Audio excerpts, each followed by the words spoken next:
С добрым утром! В эфире телеканала «Якутия-24» и НВК «Саха» «Утро Якутии». В студии Мадина Халикова, и мы начинаем. Сегодня для нас, для всех якутян, знаменательное событие. В 1990 году была учреждена декларация, и отмечается сегодня День государственности Республики Саха-Якутия. Позвольте вас поздравить с этим знаменательным днем. В октябре 1991 года был учрежден пост президента республики. Тогда же было изменено название республики на Саха-Якутия. Поздравляем всех жителей нашей республики с этим значимым днем. И о Дне государственности мы сегодня поговорим с нашими гостями обязательно. Ну а кроме того, наши коллеги и мы подготовили для вас очень много интересного, а также всеми вами полюбившиеся рубрики. И сейчас давайте расскажем вам коротко о погоде на это утро. В центральных районах от -1 до +3, в заречной группе температура на 6 утра -4 +2. В южных тепло +7, +8, в Вилюйской группе тоже выше нуля от 0 до 3. В Нижнеленских районах такая же температура от 0 до 3, в западных +1, +3. В Колымо-Индигирской группе улусов -3, +1, в Янских столбик термометра опустился на -1, +1, на северо-западе -2, +2.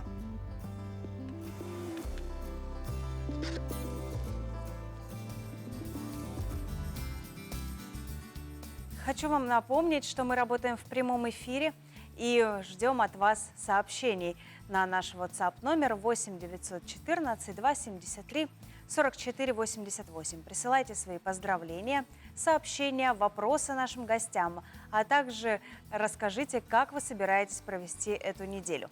Потому что наверняка у вас очень много планов, и расскажите, что же все-таки у вас сейчас запланировано. А может быть, вы будете отмечать День государственности, и может в вашей семье есть какая-то особенная традиция, как отмечать этот праздник. Расскажите нам все интересно. Кроме того, подписывайтесь на наш Инстаграм «Утро Якутии». Мы ждем ваших лайков, подписок, комментариев. Все читаем, все смотрим и ждем.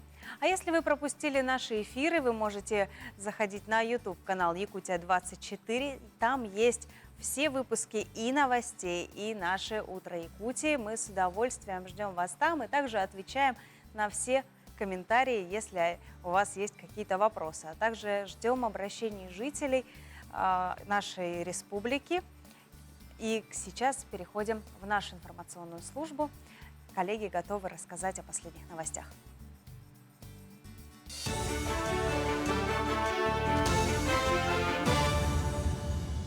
Якутия, доброе утро. Наш эфир продолжает выпуск новостей. Чрезвычайный и полномочный посол Японии в России господин Тоёхиса Кадзуки прибыл в Якутск с рабочим визитом. Он проведет ряд встреч с руководством республики, примет участие в Северном форуме, а также посетит круглогодичный тепличный комплекс «Саюри». В начале сентября во Владивостоке на экономическом форуме глава республики С.Н. Николаев отметил, что одним из приоритетных направлений региона в части внешних связей является работа с японскими партнерами. Речь идет о нескольких проектах. Один из них – это ветроэнергетические установки в поселке Тикси, запущенные в 2018 году. Господин посол ознакомится с проектами нашей республики в целом, социально-экономической ситуации нашей республики, посетит природный парк Ленские столбы. Ну и, конечно же, в плане визита также стоит посещение круглогодичного тепличного комплекса «Саюри», проект, который реализуется совместно с японской стороной. Что касается третьего Северного форума по устойчивому развитию, то он стартует в Якутии сегодня. Центральными темами станут новая арктическая стратегия, поиск баланса между экономической деятельностью и сохранением естественной окружающей среды, главные направления международного сотрудничества. В форуме примут участие ученые и исследователи из Европы, Америки, Азии и России, руководители российских министерств и ведомств, представители институтов развития, деловых объединений, университетского и профильного сообществ. Якутское кино снова среди призеров «Кинотавра». В Сочи завершился 32-й кинофестиваль. Во время церемонии награждения лучшим режиссером назван якутянин Владимир Мункуев, снявший драму «Нуча». «Я бы хотел сказать всем кинематографистам, давайте не бояться», сказал Владимир со сцены, поблагодарив свою команду и людей, поверивших и поддержавших его проект. В «Нуче» повествуется история, происходящая в Якутии. В конце 19 века к якутской семье подселяют русского каторжника Костю, который быстро решает стать новым хозяином дома. Отметим, лучшим фильмом на фестивале «Кинотавр» назвали фильм «Море волнуется раз» Николая Хомерики. Возвращаемся в Якутию. Работы по восстановлению пострадавшего от лесного пожара района в селе Беськёль идут по графику. Завершают строительство жилых домов и помещений для скота. Так, дом, сваю которого заложили 20 августа, уже готов к сдаче. По словам главы Атамайского наслега, до 15 числа все дома будут завершены, и их хозяева смогут отпраздновать новоселье. Напомним, в Беськёле одновременно возводятся 34 жилых дома и 9 других хозяйственных объектов, среди которых и коровник сельхозкооператива «Атамай». Все затраты на материалы, инструменты и технику взяло на себя Министерство сельского хозяйства республики. Строительство идет полным ходом. Мы сегодня видим, это уже завершающая стадия.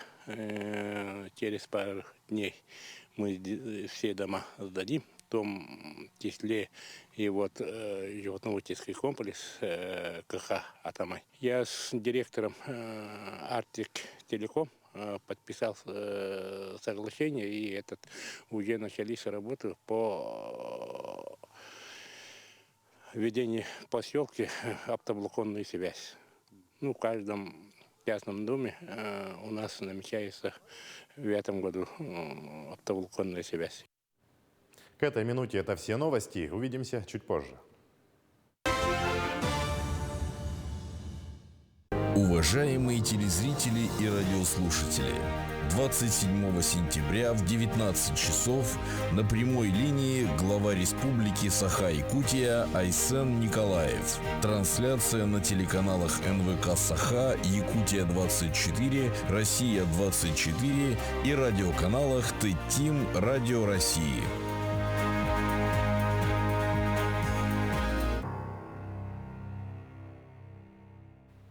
Сегодня, 27 сентября, состоится прямая линия главы республики Айсена Николаева в 19 часов.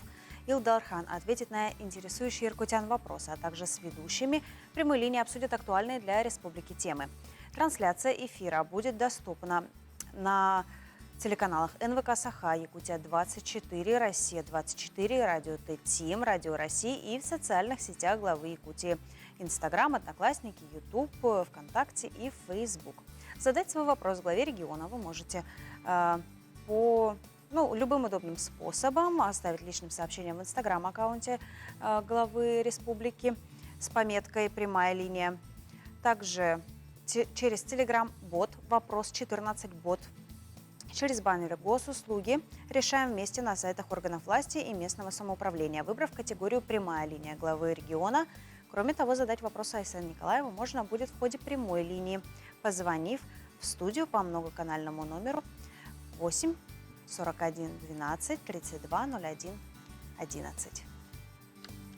Хорошо, когда рядом есть близкие люди, на которых можно опереться, попросить о помощи, а еще с ними можно делать парную зарядку. Наш фитнес-тренер Александра Васильева сейчас покажет, как можно тренироваться вместе.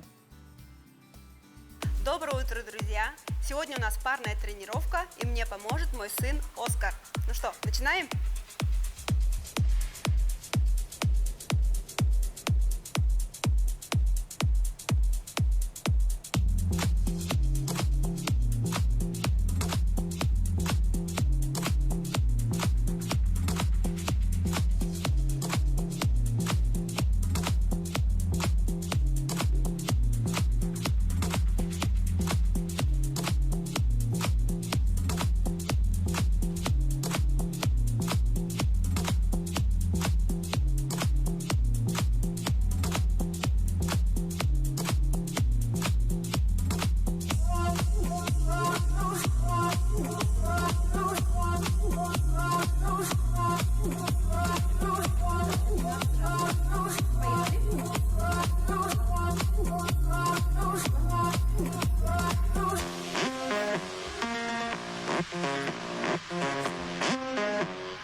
взбодрились.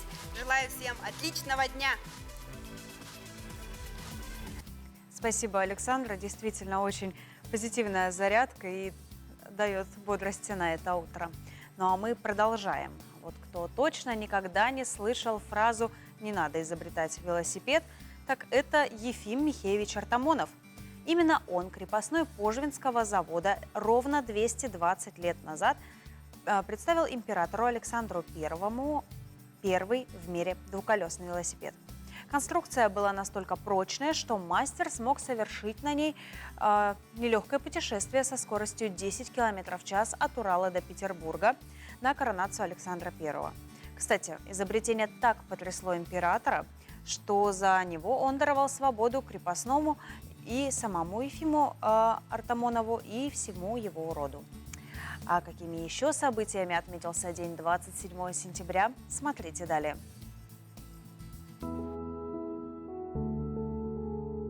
На календаре 27 сентября. Сегодня отмечают Всемирный день туризма, День воспитателя и работников дошкольного образования, День рождения поисковой системы Google, День подарков миру, День предпринимателя в Якутии. По народному календарю праздник посвящен воздвижению креста Господня. В этот день прихожане посещают богослужения в храмах и поклоняются кресту. Также следят за приметами. Заморозки с утра предвещают скорую зиму. События в этот день. В Санкт-Петербурге был освящен Казанский собор в 1811 году. В этот день был открыт первый в России детский сад. Образовано первое в России высшее техническое учебное заведение – Южно-Российский технологический институт в Харькове. Заложены первые железобетонные блоки в основание Останкинской телебашни, самой высокой башни в Европе. В СССР в этот день упразднены совнархозы. В 1990 году СССР вступил в Интерпол. В этот день родились Софья Романова, русская царица, правительница регенши России, сестра Петра I. Альфонсо Лигуори, итальянский священник, католический епископ, теолог. Альфред Тайер Мехен, американский военный морской теоретик и историк. Именины сегодня отмечают Ян, Иван.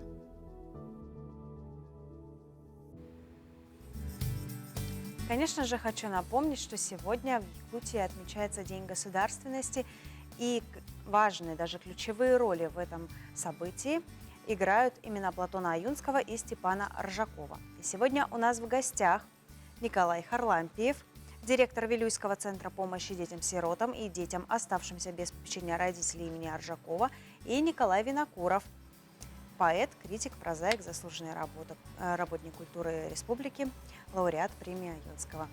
Николай Николаевич, Николай Егорович, доброе утро. Доброе утро. С праздником. И для начала я хотела бы узнать, что для вас значит этот праздник, День государственности республики.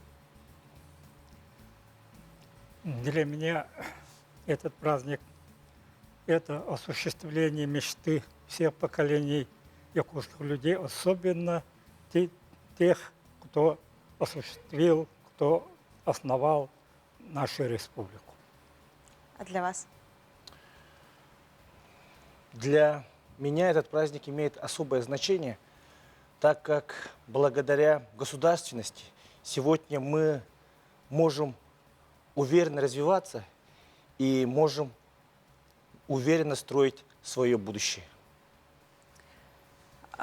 Теперь вопрос. Вот вы являетесь директором Центра помощи детям-сиротам, который носит имя Степана Максимовича Ржакова. Какая работа ведется в вашем центре сейчас и вообще в Вилюйске? Спасибо. По увековечению памяти вот Степана Максимовича Ржакова и в целом, какая работа у вас сейчас ведется? Я понял, спасибо. Наше учреждение было основано в далеком 1930 году. Прошел ровно 91 год. И основным направлением нашей работы является устройство детей-сирот в семьи. Мы должны понимать, что дети должны жить в семьях. Но и тоже важнейшая наша работа является патриотическое воспитание. Мы являемся единственной организацией, которая носит имя выдающегося политического и общественного деятеля Степана Максимовича Аржакова. И в целом для нас, вилюйчан, его имя – это святое имя. Потому что Степан Максимович Аржаков наравне со своими соратниками стояли у истоков становления государственности нашей республики. И Степан Максимович Аржаков внес огромнейший вклад в становление государственности нашей республики. То есть вы детям, которые воспитываются в вашем доме, рассказываете всю эту историю, показываете на практике, наверное, есть какие-то фотографии и так далее. Расскажите поподробнее. Да, мы ведем плановую работу в этом направлении. У нас есть сквер Степана Максимовича Аржакова, мы носим имя Степана Максимовича Аржакова. У нас в каждой семейной группе, а у нас семейные группы, где воспитываются дети, устроены так, чтобы приблизить реалии детей более к семейным. У нас в каждой группе есть свои уголки, посвященных Степану Максимовичу Аржакову, и по увековечиванию его имени ведется такая плановая, стабильная, хорошая работа. Николай Егорович, к вам вопрос. Сегодня, в День государственности республики, в Литературном музее Платона Аюнского состоится круглый стол на тему «Роль Степана Максимовича Аржакова в установлении государственности в республике». Расскажите, пожалуйста, что, вот о данном мероприятии, что там будет обсуждаться, и поподробнее можно пригласить наших жителей. Осуществление всей мечты создания республики – это дело рук целой когорты наших деятелей, революционеров. В том числе я горжусь, что работаю в музее имени Аюнского. И большим соратником, близким соратником Платона Алексеевича был Степан Максимович Аржаков. И мы думаем говорить об этом сегодня на нашем мероприятии. Кого мы можем туда пригласить? То есть все желающие могут прийти и поучаствовать? У нас это пойдет, онлайн пройдет. Сейчас уже такое время, что... Скажите, где и в чем проявляется в наше время работа и энтузиазм политических деятелей? Николай Николаевич, давайте с вас начнем. Как вы считаете? Мы должны понимать, что без знания своего прошлого мы не можем уже строить свое будущее. И те наши великие земляки, которые стояли у истоков Якутии, они были совсем юные тогда, когда начинали свою работу. И приятно осознавать, что сегодня и такие же молодые люди целенаправленно и энергично работают во благо своей страны, своей республики. И я думаю, и в этом можно охарактеризовать их работу. Можно сейчас уже смотреть, как они дальновидно планировали свою работу, что сейчас наша страна и наш регион в целом очень сильно развивается. Как ваши организации будут отмечать этот праздник? Мы буквально сегодня будем участвовать на мероприятии в городе Вилюйске, где наши работники и наши воспитанники будут участвовать. Также мы сегодня планируем участвовать на круглом столе.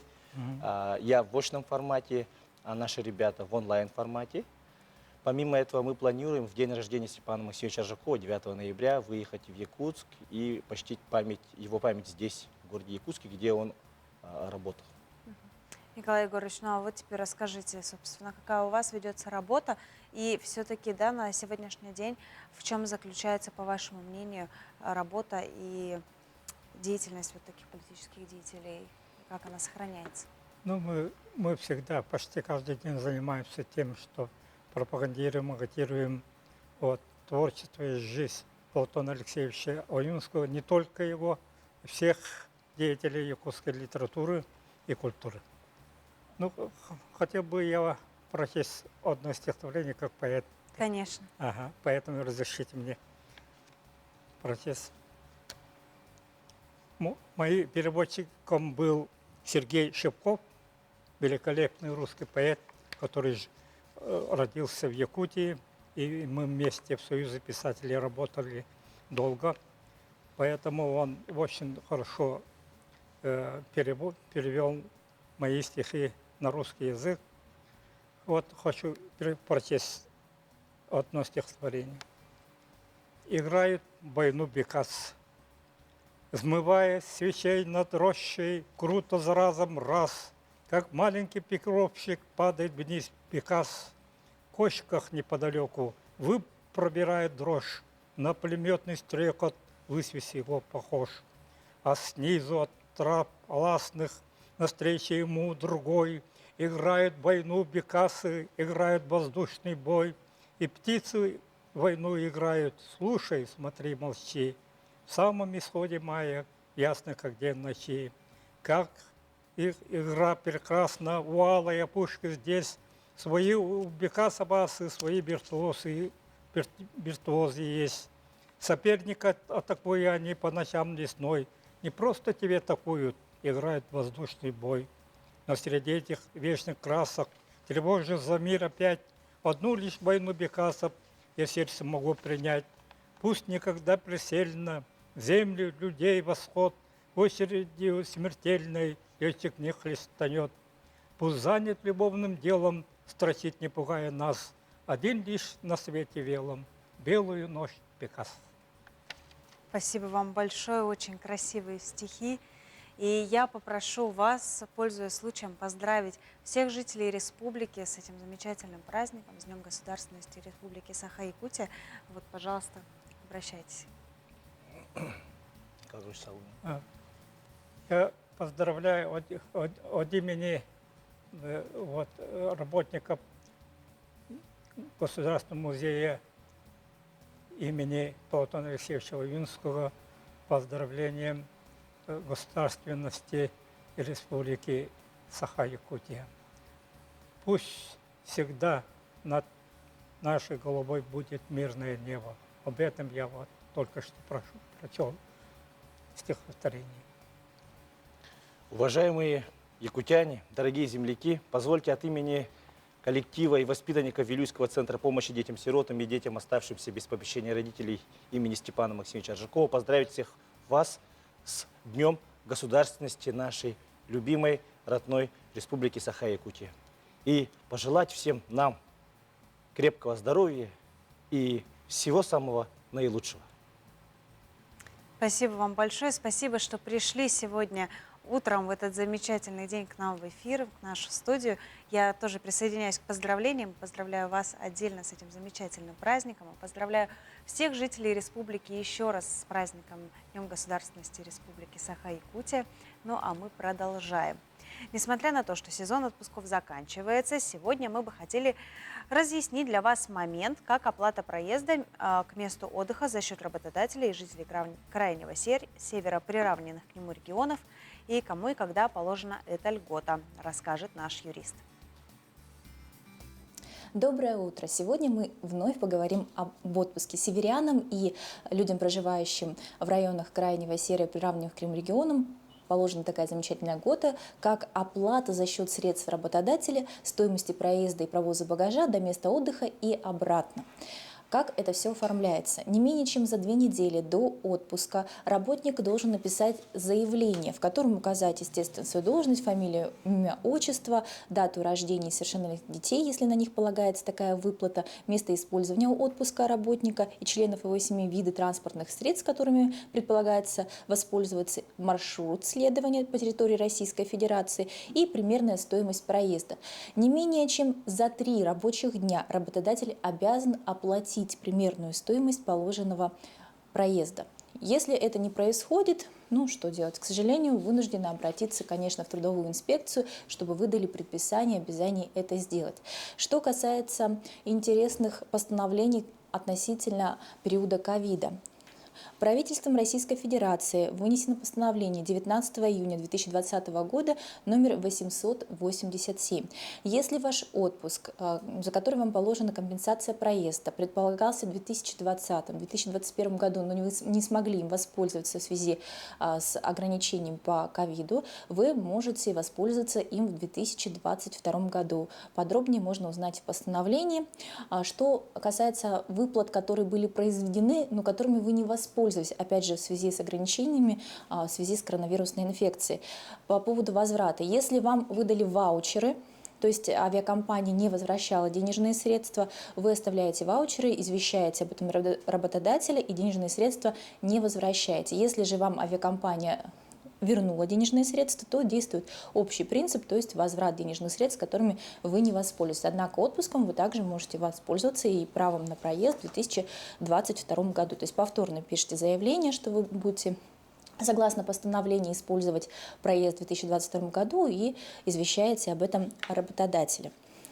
Подробности о компенсации проезда работникам госорганов, внебюджетных фондов ФГУ также указаны в статье 325 Трудового кодекса Российской Федерации. Там подробно оговорено, кому компенсируется, то есть это несовершеннолетние члены семьи, также неработающие члены семьи сотрудника, которые с ним проживают. Ну, также такая же компенсация положена работникам других сфер и относящихся к предприятиям государственным, которые находятся на крайнем севере и природных к ним регионов, пожалуйста, внимательно ознакомьтесь в зависимости от вида службы, установленной своей компенсации.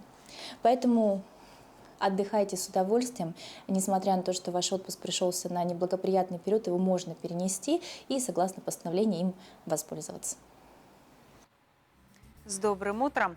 В Москве завершился конкурс профессиональных талантов Art Masters 2021. О компетенции звукорежиссера якутянин Ринат Максутов стал призером фестиваля, а нерингринец Андрей Никулин – победителем. Всего в чемпионате было представлено 19 компетенций, в том числе компетенция звукорежиссура, в которой участвовал Андрей. Чтобы попасть в финал, необходимо было пройти серьезный отбор, который проходил заочно в 3 этапа. Участникам необходимо было предоставить портфолио, пройти тестирование, ответить на ряд вопросов, касающихся профессиональной деятельности. С каждым этапом участников все меньше, и вот в финале уже финал происходит в Москве уже. Нам заранее за 10 дней то есть 15 числа августа нам сказали, что это будет озвучивание биг-бенда в Московском дворце молодежи. Там, где проходят все мюзиклы наши, и не только наши, скажем так. В финале участникам дали задание продумать микрофонную карту, как будет стоять аппаратура, линию действий на сцене и звуковую картину одной из музыкальных композиций джазового оркестра с участием солистки и трио бэк-вокалистов. На саундчек, проверку звука, было дано 45 минут, а на следующий день состоялась защита в присутствии зрителей, приглашенных экспертов, президента фестиваля Борислава Володина и членов жюри. Ну и вообще это очень серьезная работа на самом деле. Я впервые работал с джазом, впервые работал с таким составом, именно как ведущий звукорежиссер. Это невероятное впечатление. Я был просто в эйфории. И за консолью этой работал впервые, но это не так страшно. Я заранее ее изучил, все, был готов в принципе. Победа для Андрея стала приятной неожиданностью. Тот факт, что он попал в финал и получил такой колоссальный опыт, он уже считал победой. Никулин Андрей. Вот это да! Вот эта реакция сейчас была Андрея. Он не поверил этим словам. С чемпионата Андрей привез диплом и золотую медаль победителя, сертификат на 500 тысяч рублей, который можно будет потратить на оборудование, обучение или вложить в какой-то проект, сертификат на микшерный пульт и сертификат на стажировку в компании «Бродвей Москва». Но самое главное – это, конечно, эмоции, которые он получил от победы. Ирина Кичигина, Захар Головин, Вадим Барашков, Нерингри. Доброе утро! Если вы только что присоединились к нашему эфиру, я напоминаю, что в эфире «Утро Якутии» на телеканалах «Якутия-24» и НВК «Саха». Я Мадина Халикова и мои коллеги готовы рассказать для вас очень много интересного. Также поздравляем вас сегодня со знаменательным событием. Сегодня в республике отмечают День государственности Республики Саха-Якутия. Напоминаю, что мы работаем в прямом эфире, а значит, ждем от вас обратной связи. Присылайте ваши поздравления, приветствия, вопросы и сообщения на наш WhatsApp номер 8 914 273 44 88. Подписывайтесь и на наш инстаграм-аккаунт «Утро Якутии». Вбивайте в поиски и тут же нас находите. Мы ждем и читаем все ваши сообщения, а также ждем ваши лайки, комментарии, подписки. Если вы пропустили эфиры, то заходите в наш YouTube-канал, и там мы выкладываем все самое интересное. Вбиваете в строке поиска в YouTube «Утро Якутии» и находите наши эфиры за все прошлые дни. Мы очень ждем ваших вопросов и сообщений. А у нас есть несколько поздравлений. Жители республики присылают поздравления всю республику с Днем государственности, Уруэхал. Также мы вас поздравляем с Днем республики. Друга Никиту поздравляем с рождением сына. Пусть будет здоровым, счастливым, радует папу и маму. Также есть поздравления из Нерюнгри. Хотим поздравить нашу бабушку Анастасию Николаевну с выходом на пенсию. Ура, теперь ты будешь больше времени проводить с нами, мы тебя любим, твои внуки. Вот как внуки радуются тому, что бабушка вышла на пенсию, можно с ней проводить больше времени. Ну а еще я хочу вам напомнить, что сегодня ровно в 7 часов вечера состоится прямой эфир главы республики, прямая линия. Айсен Николаев ответит на самые актуальные вопросы, волнующих жителей нашей республики. И к эфиру можно будет присоединиться на телеканалах Якутия-24, НВК Саха, а также Россия-24, Радио Т-Тим и во всех социальных сетях. Ну а сейчас мы готовы передать слово в нашу информационную службу. Давайте послушаем о том, что произошло в республике к этому часу.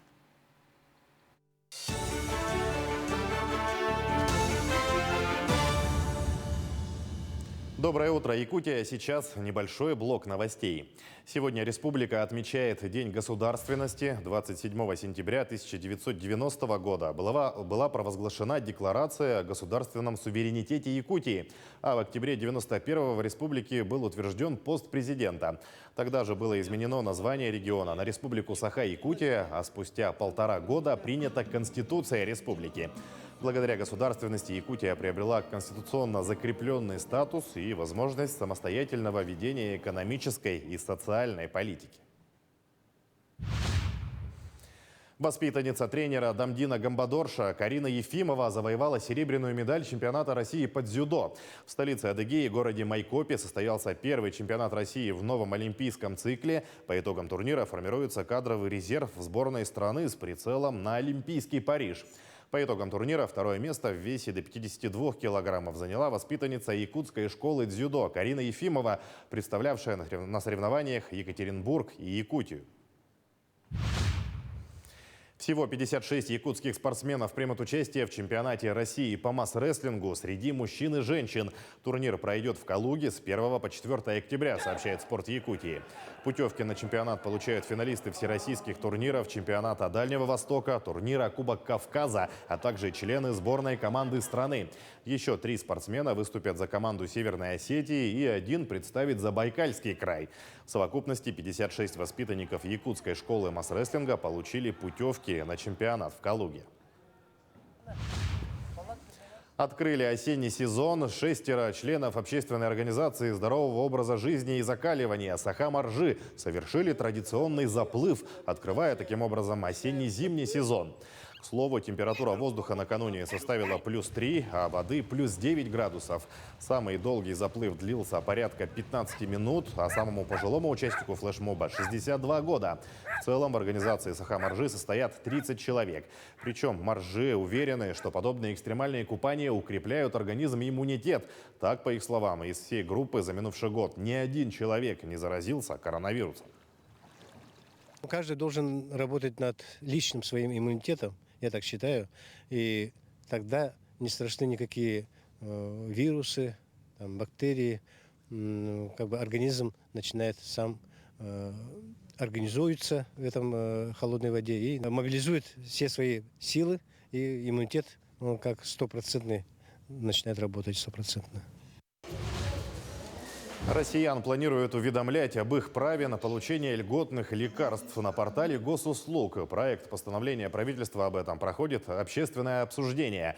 В нем говорится, что сведения о полагающихся гражданам бесплатных лекарствах, а также медизделиях и лечебных продуктах питания будут приходить в личный кабинет на госуслугах.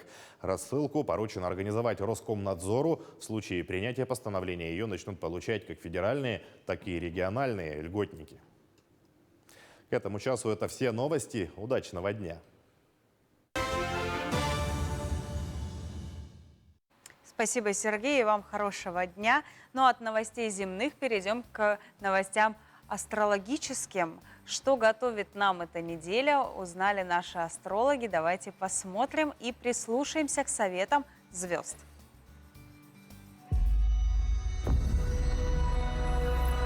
Для вас гороскоп обещает, что события на этой неделе сложатся наиболее благоприятным образом. При этом основной задачей является адекватная реакция на происходящее. В той или иной степени основа отношений, будь то любовь, финансы или взаимное доверие, может пройти серьезную проверку на прочность. Неделя подходит для начала обучения. Возможно, захочется повысить свой профессиональный уровень. Сейчас для этого все возможности. Согласно гороскопу, понедельник и вторник подходят для устройства личных дел, а среда и четверг требуют проявить упорство в карьере. Финансовыми вопросами занимайтесь в понедельник и вторник. Возможны новые открытия, получение важной информации. Смотрите на все происходящее оптимистично, даже неожиданные ситуации вы можете повернуть в свою пользу, а что-то из прошлого давно пора оставить позади. У раков возникнут стрессовые ситуации. Постарайтесь держать эмоции под контролем. Сосредоточьте все свои силы на том, что необходимо закончить. Составьте список дел, требующих вашего немедленного вмешательства, и тех, которые могут еще немного подождать. Расположение планет в течение этой недели принесет прозрение и осознание собственных ошибок. Вероятно, многое исправить, получить прощение, переоценить свои жизненные ценности. Будет хотеться заглянуть в будущее. Серьезное построение планов займет время. В выходные укрепите семейные узы. Среда и четверг могут порадовать подарками, легкими заработками и веселыми увлечениями. Особое значение в вашей жизни приобретут взаимоотношения с окружающими. Во второй половине недели придется много контактировать с людьми. На работе с деловыми партнерами, дома с близкими. Гороскоп обещает некоторые временные перемены в системе ценностей. Вы будете задумываться о том, что для вас важнее. Вас ожидает мобильная жизнь и большое количество перемещений. Даже женщинам придется проявить самостоятельность. Несмотря на невысокие заработки или крупные траты, вас будет увлекать возможность путешествовать, общаться, заводить новые знакомства. А чтобы не жалеть об упущенных возможностях, проблемы, вопросы, дела в эти дни рекомендуется решать сообща. Середина недели окажется прекрасным периодом для укрепления личных и деловых взаимоотношений. В личных связях возникнет чувство уверенности, стабильности, надежности. Чувства станут более крепкими. В начале недели появится возможность быстро и без потерь разобраться с возникающими сложными ситуациями. В понедельник постарайтесь плавно войти в рабочий ритм. Не стоит браться за все дела сразу. Отдых можно будет умело сочетать с работой. Для вас окажутся удачными поездки и командировки. В среду в случае необходимости сможете прибегнуть к помощи друзей. Окончание недели будет удачным для того, чтобы начать контролировать свои доходы и расходы, анализировать траты и заниматься оптимизацией личного бюджета. С понедельника может быть ослаблено здоровье. Необходимо соблюдать четкую последовательность в действиях. Проявите интерес к новым предложениям. Тогда они начнут поступать к вам в нарастающем темпе. Дело осталось за малым – определиться самому, чего же вам хочется.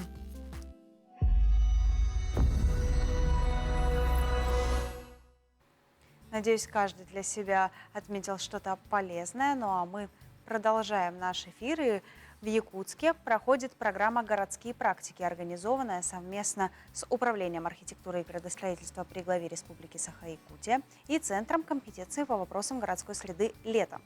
Программа посвящена благоустройству и проектированию общественных пространств в северных городах. Участники проходят онлайн-лекции. Для самостоятельного изучения их ждет презентации и практические упражнения на платформе Zoom, а также очная работа над проектами в командах. И чуть более подробнее об этом программе мы сегодня поговорим с нашими гостями. К нам пришли Анку Гасич, архитектор Центра компетенции по вопросам городской среды, и Нюргун Антонов, специалист управления архитектуры и градостроительства при главе Республики Саха-Якутия. Доброе утро. Доброе утро. Расскажите, пожалуйста, про этот интенсив, городские практики и о его целях и задачах. Городские практики – это серия краткосрочных программ для специалистов, которые занимаются в сфере развития городской среды в регионах России. В этом году в Якутске участвует примерно 50 человек, был отбор. И по словам организаторов, это один из самых больших наборов во всей программе городских практик. Сами городские практики – это часть программы «Архитекторы РФ», устроенных Институтом развития «Стрелка». Вот. И у нас была такая интересная история подачи заявки на городские практики. Мы вот с Нюргуном подумали, почему бы Якутску также не принять участие в этой программе. И как-то мимоходом подали эту заявку.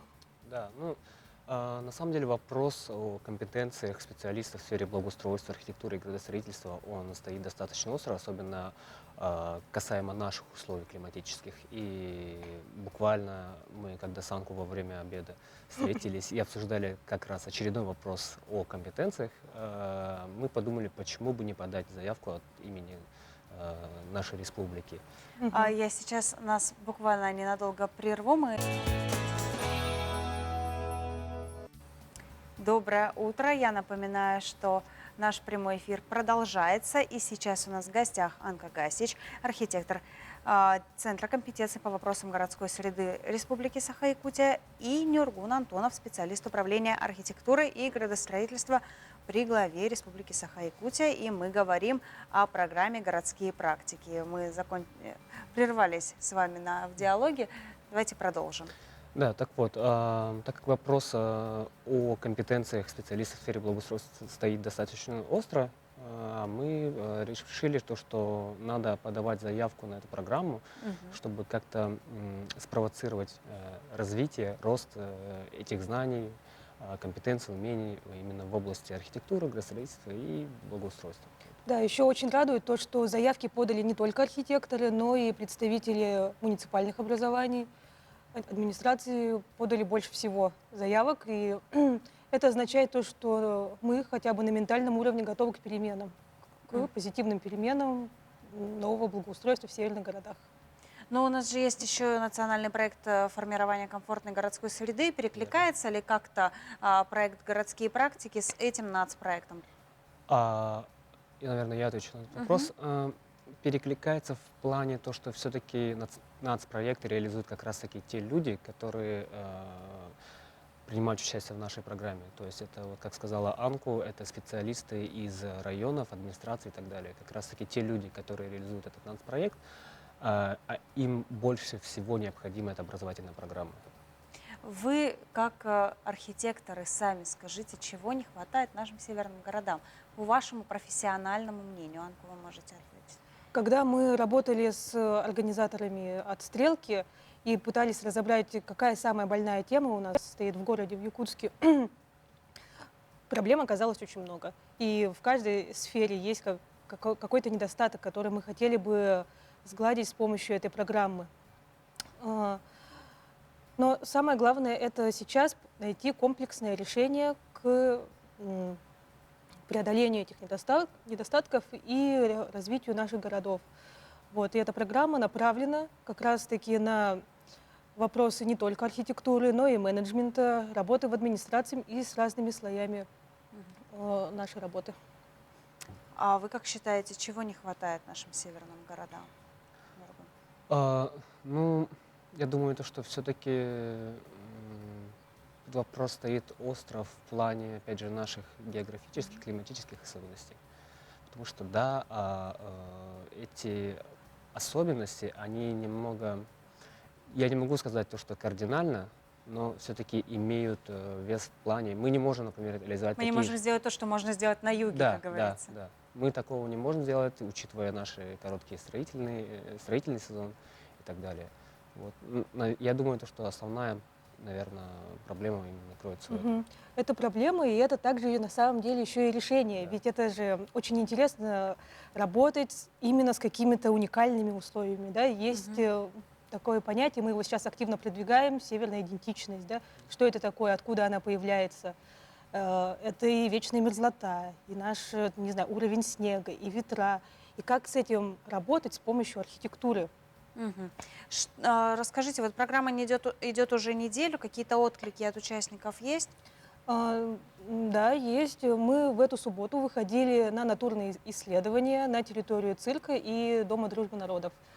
Вот. К счастью, не знаю, для субботы даже отметили, что пришло очень много людей. Все, кто был в Якутске, они нашли время, пришли и примерно 1,5-2 часа работали с жителями, общались с представителями администрации цирка и ДДН. Вот.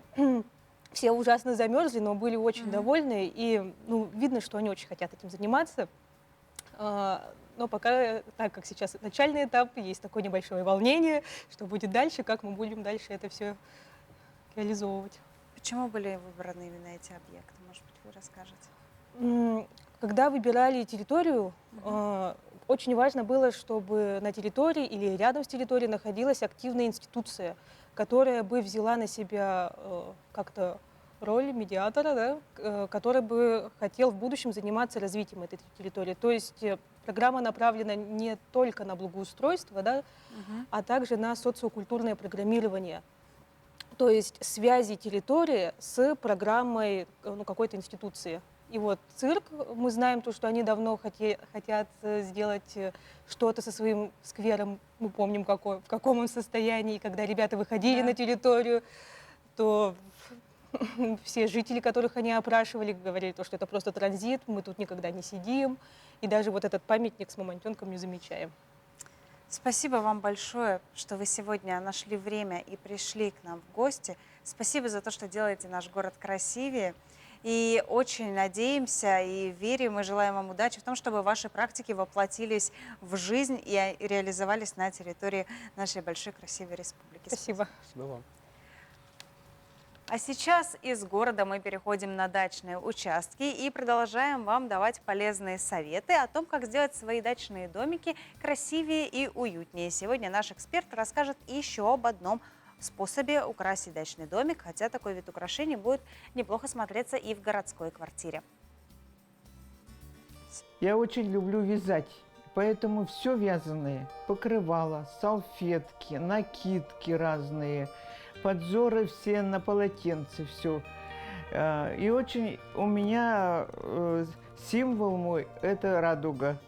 И увидела, когда вот такие салфетки, и они подходили к моим цветам всем, которые на даче. Я сразу же вот такие взяла салфетки и решила сделать на них уже тогда там, я думала, сделаю на них цветы. Цветы, посередине вот такой цветок, и сделаю панно, объемные такие панно. Для этого я приобрела шелк. Мы берем вот такие полоски шелка, разлиновываем им. Вот я брала 16 сантиметров. Карандашом, конечно, отметила, по линейке все отрезала. Ну вот, допустим, здесь посмотрим. Вот так ровно сложить вдвойне. Вот, у нас 8 сантиметров, а здесь, по 4 сантиметра. И взять вот этот верхний угол, который под прямым углом, вот так его загнуть вверх, получится вот такой треугольник. И его надо отрезать. Вот так совсем отрезать. Отрезали. Вот этот конец тоже грубый мы убираем. отрезаем. Теперь делаем вот так. Вот этот угол, который остался, мы его подсоединяем, вот где прямой угол. Вот так делаем. И у нас получается неровная она, вот видите, неровная. И начинаем отсюда, начинаем шить. Шить лучше руками. Вот так у меня получилось, да? И руками мы пришиваем. Вот потом очень удобно. Можно машинкой прижать, вот так, лапкой прижать. И тихонько вот это все, вот это мы соединяем. Но у нас получается складки. Посмотрите, какие складки. Потом, когда вы до конца дошли, иголкой вот, все, дошили, ложите вот так и расправляете. Быстро вот так вот, нитка прочная у вас, вот так все раскладываете. Теперь нужно начинать складывать розу. Вот надо сворачивать, как вы шили. Вот этот угол, это будет серединка цветка. Мы вот опять под углом вот так просто берем, чтобы вот этих лохматушек не было, чтобы нам их не обрабатывать, ничего. И сердцевинку розы мы вот так складываем. Свободно крутим и смотрим, чтобы складки сюда заходили. И так крутим до конца. Вот так держим хорошо, а этой рукой прошиваем. И вот получится у вас вот такой цветок. И мы дальше пришиваем его к нашей салфетке. Вот. Находим середину. У вас здесь будет иголка с ниткой. Вы вот так его ставите сюда. Очень легко пришивать. Сюда иголка провалилась у вас уже. И вы можете сюда вот воткнуть иголку. Можно взять вот такие готовые листья. Их сюда подкладываем. И вот такой получится у вас панно. Желаю всем дачникам, чтобы в вашем доме, на даче были сделаны вещи вашими руками. Это будет очень-очень приятно вам. Вы можете и подарить кому-то знакомым, друзьям свои такие поделки. И вам будет тоже очень приятно. Желаю вам удачи вот в этом деле. Таким было это понедельничное утро. Спасибо, что провели его с нами. Я, Мадина Халикова, прощаюсь с вами. Хорошего вам дня, берегите себя и будьте здоровы.